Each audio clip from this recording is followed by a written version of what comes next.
Hey, thanks for joining me. Appreciate you coming back. I'm Brad Alexander, and we are here to discuss the 8th habit. Now, I trust that you've been following along the 7 habits of largely ineffective salespeople and the 7 habits of completely useless managers. We're going to take those two, and of course those are available. The videos are on YouTube on the Brad Car Guy channel, and they're also available.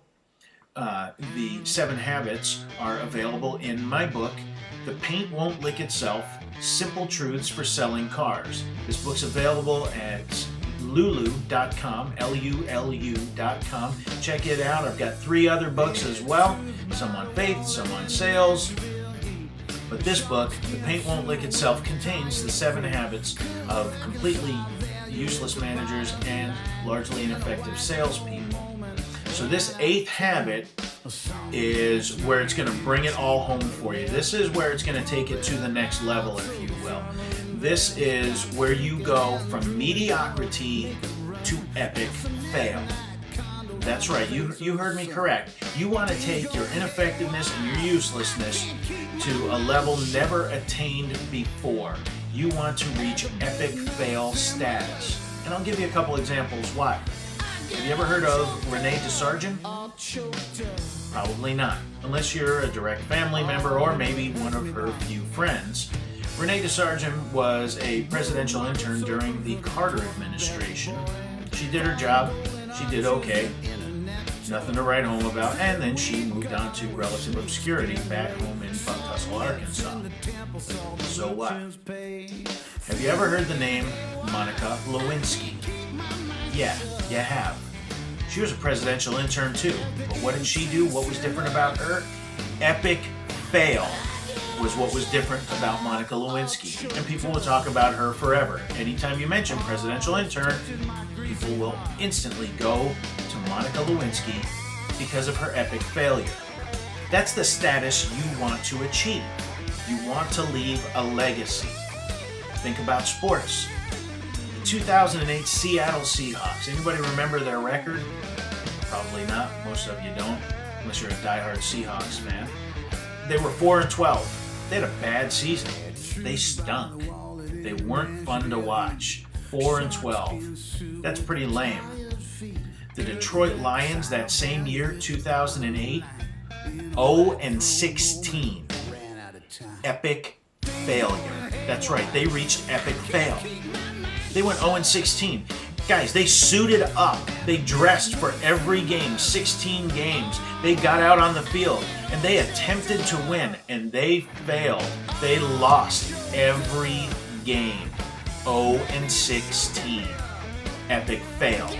That's how you want to be remembered. You don't want to just be in this mire of mediocrity. You want epic fail status. You need to leave that legacy.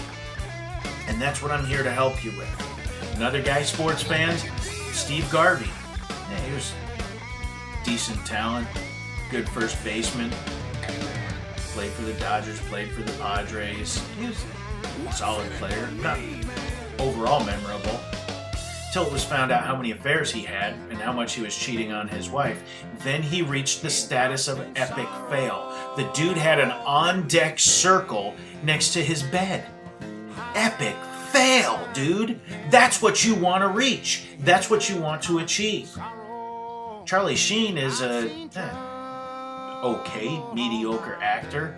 He's going to be remembered most for his, and I got to be honest, I'll always remember Charlie Sheen for being interviewed when he was asked about being in Heidi Fleiss's book and spending over $50,000 on prostitutes.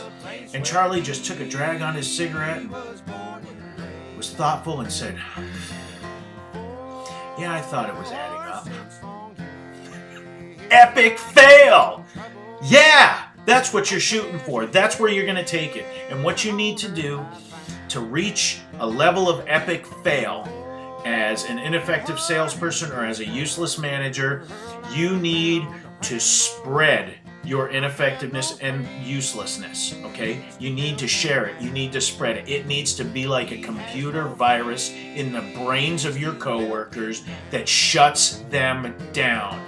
Then you will leave a legacy. Then you will be epic fail. That's what you're looking for, okay? So, a few quick points for you. First of all, be cynical, okay? Be a cynic at everything. Somebody does something good, somebody does something positive, sells a bunch of cars, whatever it is, be a cynic about it. Yeah, no kidding, he's top salesperson. He gets every spoon that falls off the boss's desk. Hello? Of course he's top salesperson. Of course he's selling a lot of cars. Be critical, okay? And when you're doing these things, you need to make sure you draw in as big of an audience as you can, okay? Misery loves company. Be as miserable as you possibly can, and you will draw people to you, and you will suck them into the mire of mediocrity with you. That's what you're looking to do, okay? Make a name for yourself. Draw them in, draw them down, okay? So you make sure that you get your group, your coworkers around you, and then just start the downward spiral. Be critical of everything. Criticize everything that's going on, good or bad. Just be critical about it. Critique your advertising. Criticize the way your coworkers dress. Criticize your inventory. Criticize the weather. It's always really effective if you criticize things which you have no power over, nor does anyone in that circle that you've of coworkers that you've drawn in. Criticize. Be critical of everything. Make sure you compare, and make sure you try and do things that are going to be unfair comparisons and things obviously you don't want to look at the board because you're probably at the bottom of it. There may be one or two people behind you that have been on vacation for the entire month or that just started yesterday. At any rate, you don't want to use that as your comparison, of course. What do you want to use as your comparison? Break out one of your old plaques and blow the dust off of it when you were the top Daewoo salesperson. Put that on your desk. Nobody in that store is ever going to achieve that status. Guarantee you. No one's going to ever do it. I actually know a guy who is a top-selling Yugo salesperson. Dude, I love that. That plaque should be prominently displayed because no one in that store is ever going to do that. No one in your store is ever going to be a top-selling Daewoo salesperson. What do you got now? Huh? Yeah, okay, sure. You're a top-selling Honda salesperson. You're a top-selling Jeep salesperson. Yeah. I'm the top-selling Daewoo salesperson. Can't touch this. You got it. Okay? So make sure your comparisons are unfair. Something cool like that. Make sure you compete with other people, but make the competition, again, something not the obvious, not top salesperson, because that ain't you. You want to make your competition something to the effect of, hey, I've sold more stick shift diesel trucks this month than anybody. Make that your level of competition. Make it some obscure thing, okay? I've sold more customers with purple hair this month than anyone. Whatever. Pick and choose. Make that your competition. Make sure you complain a lot within the earshot of your coworkers. Complaining and criticizing, they go hand in hand. Complain about everything, and make sure that it's not anything that you have control over. Again, make sure you have a good audience when you're doing it. And then contending. Make sure that you contend also, but you want to get other people contending with you. Okay?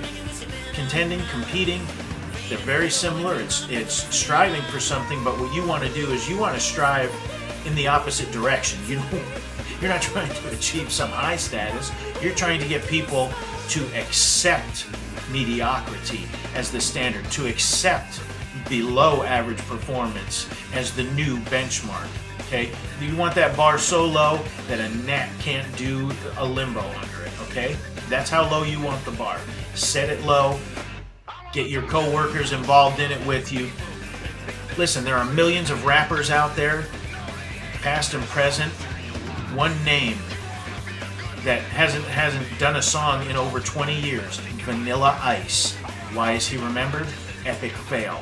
You want to be the Vanilla Ice of the auto industry. You want to be the Vanilla Ice at your dealership. Set a legacy. Practice the 8th habit. Take it from mediocrity to epic fail.